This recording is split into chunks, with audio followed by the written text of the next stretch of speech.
بسم اللہ الرحمن الرحیم، السلام علیکم ورحمۃ اللہ وبرکاتہ۔ اللہم صلی علی محمد وعلی محمد، رب اشرح لی صدری ویسر لی امری واحلل عقدۃ من لسانی یفقہوا قولی، آمین۔ خواتین و حضرات، آپ دیکھ رہے کتب آن لائن اور میں ہوں بلال کتب۔ بہت سی چیزیں ایسی ہوتی ہیں جو اوور لیپ ہوتی ہیں۔ مثال کے طور پہ کچھ چیزوں کو صرف مذہب کے رنگ سے دیکھا جا سکتا ہے، لیکن تقریباً تمام چیزوں کو نفسیات کے حوالے سے دیکھا جا سکتا ہے۔ اگر میں بات کروں جیلسی کی، تو اس کا اپیرنٹلی ایسا لگتا ہے کہ جیسے اس کا کوئی ریلیجن سے تعلق یا نظریات سے تعلق نہیں ہونا چاہیے، لیکن جیلسی کو اگر حسد کہا جائے تو اس کا ایک شرعی پہلو بھی نظر آئے گا۔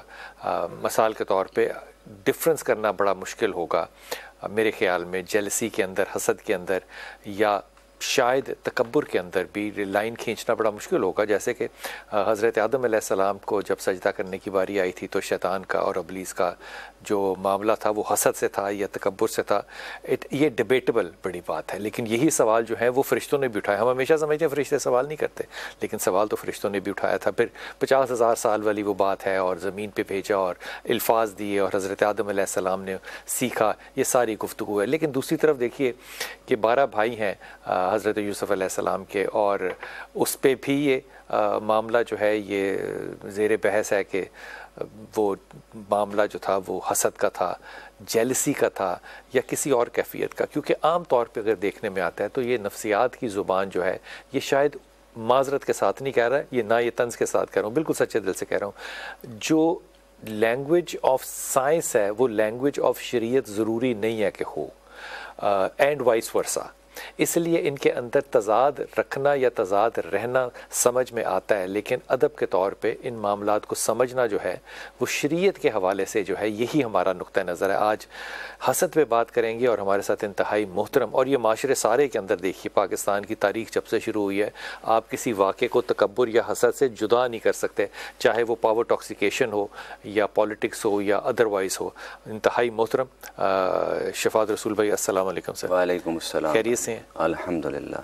جناب انتہائی محترم ڈاکٹر علی وقار، السلام علیکم ڈاکٹر صاحب۔ خیریت سے ڈاکٹر صاحب؟ اور انتہائی محترم علامہ سعید الرحمان صاحب، السلام علیکم سر۔ جی سر سب سے پہلے تو اس بات کو ڈیفائن کر دیں کہ یہ حسد جو ہے، یہ اس کو جیلسی کہہ لیں انگریزی میں تو یہ بھی ٹھیک ہے نا بات؟ ٹھیک ہے، ٹھیک۔ حسد ہے کیا چیز شریعت کے حوالے سے، نفسیات کے حوالے سے نہیں؟ دیکھیں جی، سب سے پہلی بات تو یہ ہے کہ اللہ تعالیٰ نے قرآن کریم میں ارشاد فرمایا ام یحسدون الناس علی ما آتاہم اللہ من فضلہ، کہ جو حاسد ہوتا ہے وہ اس بات پہ حسد کرتا ہے کہ اللہ نے اس کو کیوں نواز دیا، اس کو کیوں دے دیا۔ حضور نبی کریم صلی اللہ علیہ یعنی کوئی بھی اللہ کی نعمت جو ہے دوسرے کو کیوں مل گئی، مجھے کیوں نہیں ملی، وہ یہ حسد کرتا ہے۔ اور اسلام جو ہے، اسلام نے کہا کہ تم حسد نہ کرو، رشک کرو۔ یعنی یہ کہو، رشک یہ ہے کہ جو اللہ نے نعمت اس کو دی ہے، اللہ وہ نعمت مجھے بھی دے دیں۔ یہ جو آپ رشک کہہ رہے ہیں، اس پہ ماشاءاللہ لا حول ولا قوت الا باللہ، یہ رشک ہے۔ ہاں، قرآن کریم کے اندر بھی، اور حضور صلی اللہ علیہ وسلم نے فرمایا کہ اہل ایمان کو مخاطب کر کے فرمایا کہ تم آپس میں ایک دوسرے سے بغض سے، حسد سے اور تجسس سے یعنی بچو۔ بغض اور حسد میں فرق کر دیں۔ یعنی یہ ایک اظہار ہے نا، بغض یعنی کہ کسی سے نفرت کا اظہار ہے، کدورت کا اظہار ہے۔ آپ نے فرمایا کہ اللہ کے بندے بنو، آپس میں بھائی بھائی بنو۔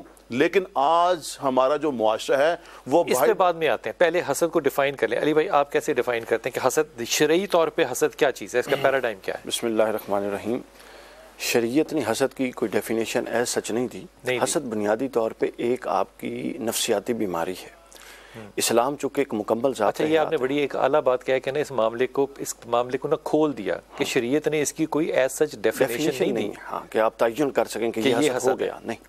اس کی کئی صورتیں میں عرض کرتا ہوں۔ قرآن مجید چونکہ ایک پورا ضابطۂ حیات ہے، تو لہٰذا یہ ہر نوعیت کی خرابیاں جو اس ہیومن بینگ میں واقع ہو سکتی تھیں اس کے علاج تجویز کرتا ہے۔ ٹھیک ہے۔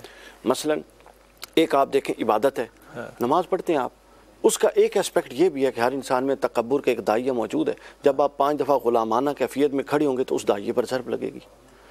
آپ کے اندر جمع مال کا داعیہ ہے۔ لیکن اس 5 دفعہ کھڑے ہونے پہ تکبر بھی آ سکتا ہے کہ میں تو ہوں نمازی۔ اچھا، اب وہ جو شلوار کھڑکتی ہے آپ کی اور مایا کی آواز آتی ہے، وہ یہی کھڑک ہوتی ہے نا جب آپ مسجد جا رہے ہوتے ہیں، جب آپ کسی بچے کو روکتے ہیں کہ وہ گند نہ کر پیچھے، وہی تکبر ہوتا ہے۔ ہاں بالکل، لیکن ان سے بھی بچنا چاہیے، ظاہر ہے۔ اچھا، اب دوسری چیز یہ ہے کہ اسی طرح آپ مال جمع کرتے ہیں، مال کا داعیہ ہے، لیکن آپ خود اپنے ہاتھ سے جب دیں گے اس پر ضرب لگائیں گے. تو اسلام کہتا ہے کہ کوئی بھی جو آپ کے یہ ڈاکٹر علی بڑا مشکل نہیں ہوگا اس بات کو دیکھنا کہ یہ ضرب لگی باہر لگی ہے یہ میرے اندر بڑا آسان ہے, کوئی مشکل نہیں ہے, یہ اندر ہی کی بات ہے, باہر بوہر کا اس سے کوئی تعلق نہیں.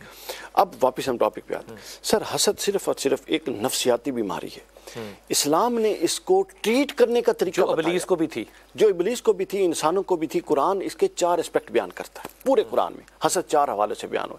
ایک کفار کا اہل ایمان سے حسد ذکر ہوا ہے کہ حضور علیہ السلام کو اس لیے نہیں مانتے تھے کہ حسد کرتے تھے, کہتے تھے جی ہماری نسب سے نبی آنا چاہیے, سو اینڈ سو.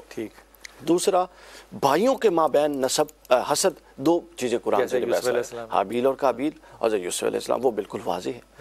تیسرا جو حسد کا پہلو قرآن مجید سے, حابیل اور قابیل کا حسد کس بات پہ تھا؟ حابیل اور قابیل کا حسد اس بات پہ تھا کہ ان میں وہ جو نکاح کا معاملہ بنا, وہاں سے اس حسد کا آغاز ہوا کہ کس نے نکاح سے کرنا ہے, کس سے کس کا نکاح ہونا ہے. اور پھر وہ حسد عروج پر کب گیا؟ جب دونوں سے قربانیاں مانگی گئیں اور ایک کی قبول ہو گئی اور دوسرے کی قبول نہیں, تو اس نے کہا اللہ, اور وہ قبول ہوتی تھی آگ گرنے سے, قبول ہوتی تھی آگ آ کے اس قربانی کو اچک لیتی تھی. تو اس بنیاد پر ان میں حسد ہوا. ایک تھا وہ صابر تھا, دوسرے نے کہا اچھا میری نہیں قبول ہوئی, ہوں میں تن دس دینا. تو لہٰذا حسد ایک نفسیاتی بیماری ہے. اس کے لیے میں ان کا بھی رائے لے لوں پہلے, اس کے لیے آپ کو اسلام ٹریٹمنٹ مجھے جو آپ کی بات سے سمجھ میں آئی ہے نا, انکمپٹنسی جو ہے نا, انکمپٹنسی وہ جب ایکسیپٹیبل نہ ہو تو حسد ہے, لیکن انکمپٹنسی اگر ایکسیپٹیبل ہو تو اس کو دوسرے الفاظ میں تقویٰ بھی کہا جا سکتا ہے. کمال کی. تو ان چیزوں کو کاٹنا کیسے حضرت؟ حسد کیا ہے؟ بسم اللہ الرحمن الرحیم. حسد عربی زبان کا لفظ ہے اور اس کے 2 معنی ہیں. کوئی ایسا لفظ قرآن میں استعمال نہیں ہوگا جس کا معنی نہ ہو, جس کا مفہوم نہ ہو. الف لام میم بالکل اس کے معنی ہے. الف سے اللہ, یہ تو لام تخیل سے بنایا ہے, میم سے محمد. اب آپ ابن عربی کی زبان بات کر رہے ہیں. مختصر لفظوں میں قرآن کا تعارف کرایا گیا نا کہ اللہ دینے والا, جبرائیل لانے والے, اور جس پر نازل ہوئی. ٹھیک, اس پر علماء نے بڑی تفاصیل لکھی ہیں. کچھ نے کہا ہے کہ یہ متشابہات میں سے اس کا علم اللہ اور اس کے رسول اور جبرائیل جانتے ہیں. اچھا, سب نے یہ نہیں کہا, سب نے نہیں کہا. سب سے زیادہ کام سب نے کس مسئلے پر سب نے ایک بات کی ہے. صحیح ہے آپ کی, سب ٹھیک ہے, اچھی بات کی. اکثریت کو دیکھا جاتا ہے. ٹھیک ہے. اچھا, اب حسد ایک لفظ ہے, اس کا ایک معنی ہے. اب اس کا معنی ہی نہیں ہے, اس کی ڈیفینیشن نہیں ہے, تو پھر اس کا استعمال لغو ہوگا پھر نعوذ باللہ قرآن میں. بڑی اچھی بات. اب ڈیفینیشن اس کی کیا ہے, اس کا لغوی معنی کیا ہے کہ آپ تمنا کرتے ہیں کہ فلاں شخص سے اس کی نعمت کا زوال ہو اور مجھے حاصل ہو. تو اس کا مطلب یہ غیر مسلمانوں کو نہیں ہوگا حسد, غیر مسلموں وہ تو نعمتوں غیر مسلموں کو بھی ہوگا. نہیں, ان کے پاس بھی نعمتیں ہیں. یہ مسئلہ وہ تو سورسز پہ کریں گے. نعمت کا تو اطلاق جو ہے وہ صرف مسلمان پہ یا ایمان والے پہ ہوگا نا. نہیں, نعمت قرآن اللہ تعالیٰ نے نعمت اللہ کی ہے نا, 2 نعمتیں ہیں نا, دنیا کی نعمتیں اور آخرت کی نعمتیں. تو غیر مسلم ہے, وہ دنیا کی نعمتوں پر تو بلیو کرتا ہے نا, اس کے لیے کوشش بھی کرتا ہے اور اس کو حاصل بھی کرتا ہے, اسے انجوائے بھی کرتا ہے, اور ہم سے زیادہ بہتر طریقے سے دنیاوی نعمتیں ان کے پاس ہیں اور اس کے ساتھ وہ انجوائے کر رہے ہیں. اچھا, اب زائد جو انجوائے نہ کرے وہ حسد ہے. نہیں, کیا جس کے پاس نہ ہو اس کو حسد ہوگا نا. مسئلہ یہ صحابہ کے پاس تو کچھ بھی نہیں ہے لیکن حسد نہیں ہے, وہ پھر تربیت ہے نظر مصطفیٰ کی, مطلب ایبسنس آف اے تھنگ حسد تھوڑی ہو سکتا ہے. اس کی وجہ ان کو نہیں تھی, اس لیے کہ حسد میں جو بنیادی چیز ہے وہ یہ ہے کہ انسان اللہ کی رضا سے راضی نہ ہو. تو صحابہ تو رضی اللہ عنہ ورضوا عنہ اس کو ناشکرہ کیوں نہیں کہیں گے اگر میں راضی نہیں ہوں؟ ڈاکٹر صاحب کچھ رائے دینا. اچھا, میں اس پر حسد کی آپ نے تعریف پوچھی نا, میں اس کو مکمل کر لوں. تو زوال نعمت یہ ہے اس کا لغوی, زوال نعمت, اور اس کا دوسرا پہلو کہ یہ مجھے حاصل ہو جائے. ٹھیک ہے, یہ دوسری والی بات زیادہ چچتی ہے. اچھا, اب ہمارے دونوں ساتھیوں نے جو آیتیں پڑھی ان کو اگر آپ تھوڑا سا آگے جا کے دیکھیں کہ اس میں یہ کہا کہ یہ ان کو جو ہے حسد یہ ہے کہ اللہ نے فلاں کو یہ نعمت کیوں دی, اور اس کے ساتھ قرآن نے پھر ذکر کیا کہ سب سے بڑی نعمت وَآتَيْنَا آلَ إِبْرَاهِيمَ الْكِتَابَ وَالْحِكْمَةَ وَآتَيْنَاهُمْ مُلْكًا عَظِيمًا, کہ سب نعمتوں میں سے سب سے بڑی نعمت اللہ کی وہ علم اور حکمت ہے. ہم تو مادیت کو سمجھتے ہیں نا, رب کی نعمتیں. قرآن اللہ کی نعمتوں میں سے سب سے بڑی نعمت جو ہے وہ کتاب و حکمت, علم کہہ لیں, اور علم کہہ لیں, اس کو وزڈم کہہ لیں, جو مسلمانوں کے پاس وراثت نہ آئی. وہ علم نہیں کہ جو کتاب و حکمت, وہ علم ہے کہ جو اللہ تعالیٰ نے اپنی کتاب میں نازل کیا. بیولوجی کتاب میں نہیں ہے, کیمسٹری کتاب میں نہیں ہے, بالکل ہے کتاب میں. ہمارا تو یہ علم ہے کہ کوئی بھی علم اگر اس کو آپ دیکھنا چاہیں, پرکھنا چاہیں, تو اس کا سرچشمہ قرآن ہے. آپ نے مسلمانوں کے علاوہ ساروں کو کہہ دیا کہ وہ نعمتوں پہ شکر گزار ہوں, کیونکہ علم ہمارے پاس ہی نہیں ہے. نہیں ہمارے پاس کیوں نہیں علم؟ ہمارے پاس ہے علم. ہماری ایک دیکھیں نا ایک ہسٹری ہوتی ہے. ہمارے بنو امیہ کے دور میں جو وہ بنا تھا 400 سال گزارے جس میں کہ ہم نے بڑی ہاؤس جو بنا تھا, باب الحکمت بنا تھا, وہ جو دارالحکمت جو بنا تھا, اس نے 400 سال امت مسلمہ کی نہیں بلکہ پوری انسانیت کی. باقی یہ جو سائنس اور ٹیکنالوجی اور یہ جو چیزیں ہیں یہ علم ہیں, لیکن یہ کسی مذہب کی میراث نہیں ہے, یہ انسانی فکر کی وراثت ہے. پہلے یہ یونان میں تھا, پھر مصر میں آیا, پھر چائنا میں گیا. پھر جب ہم علم اور حکمت کہتے ہیں اس سے تمام علوم ہیں, اس سے تمام علوم ہیں. دینی علوم یعنی دینی, میرے نزدیک تو دینی علوم ہے ہی کوئی نہیں. کیا وہ اس لیے کہ جو بھی علم ہے وہ دین ہے, کیونکہ اس کا سرچشمہ قرآن ہے. اچھی بات کی ہے. جی جی آپ مانتے ہیں نا اس بات کو؟ دیکھیں میں کہتے ہیں کہ علم جو ہے وہ جو بھی علم ہے وہ دینی ہے. میں اس میں ایک چھوٹی سی, ابھی آپ بات کرتے ہیں حضرات صحابہ اکرام رضوان اللہ تعالی علیہم اجمعین کی, تو میرے ذہن میں فوراً ایک روایت آ گئی جی کہ صحابہ کے پاس یعنی دنیاوی اعتبار سے کچھ نہیں تھا, لیکن حسد کیوں نہیں تھا پھر بھی. تو اس کے اوپر حضور نبی کریم صلی اللہ علیہ وسلم کا یہ جو فرمان ہے نا, لا یجتمعان فی قلب عبد, کہ کسی بھی انسان کے اندر دو چیزیں ایک وقت میں جمع نہیں ہو سکتی, ایمان والحسد. تو ان کے اندر ایمان تھا, حسد نہیں تھا. تو جس میں ایمان ہوگا حسد کیسے ہوگا؟ صحابہ میں کیسے حسد ہو سکتا ہے؟ بات کا مزہ تو لے لینا, دو چیزیں اکٹھی نہیں ہو سکتی. لا یجتمعان فی قلب عبد, دو چیزیں کسی انسان میں جمع نہیں ہو سکتی. آج میں کسی حاسد کو دیکھ کے کہہ دوں گا کہ تیرے میں ایمان نہیں ہے تو وہ فتویٰ میرے پہ لگا دے گا. یقیناً ایمان تھا, حسد. سر ایمان تو نظر ہی کہیں نہیں آئے گا پھر. اب تو ظاہری بات ہے یہ حسد کی جیسے جیسے ایمان کم ہوتا جا رہا ہے. اچھا, حسد ہونے کا انڈیکیشن تو یہ ہے نا کہ آپ جیلس ہوں دوسرے سے, آپ دوسرے کی اس نعمت سے کو بڑا سمجھ رہے ہیں اور اپنے لیے نہ. بھائی اس میں نا چھوٹی سی میں بات, صرف وہ جو میں بات کر رہا ہوں نا اس میں بات ایڈ کرنا چاہتا تھا کہ حضور نبی کریم صلی اللہ علیہ وسلم نے اپنی امت کو منع فرمایا کہ حسد نہیں کرنا, دھوکہ دہی نہیں کرنی.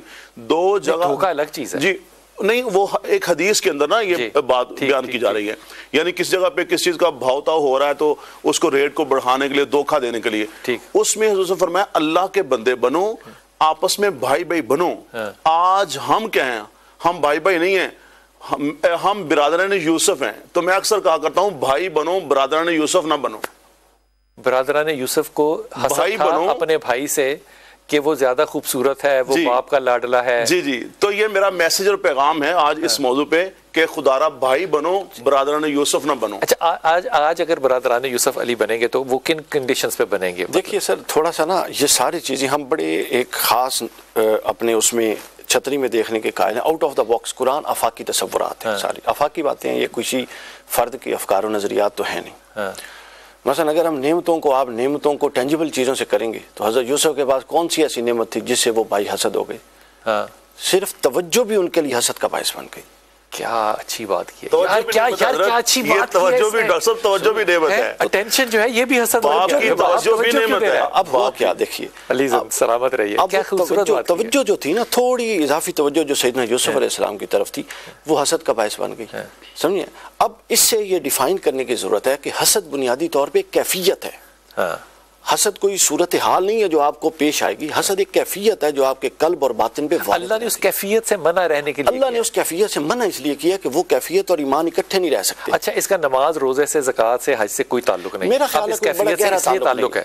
اس کا گہرا تعلق اس کا تزکیہ نفس سے تعلق ہے, کردار سازی. میں عرض کرتا ہوں, سیدنا غوث العظم شیخ عبد القادر جیلانی رضی اللہ تعالیٰ نے ایک بڑی زبردست بات کی فتوح الغیب میں. انہوں نے مشکل کو ڈیفائن کیا, اجازت دیں تو کر دیجیے.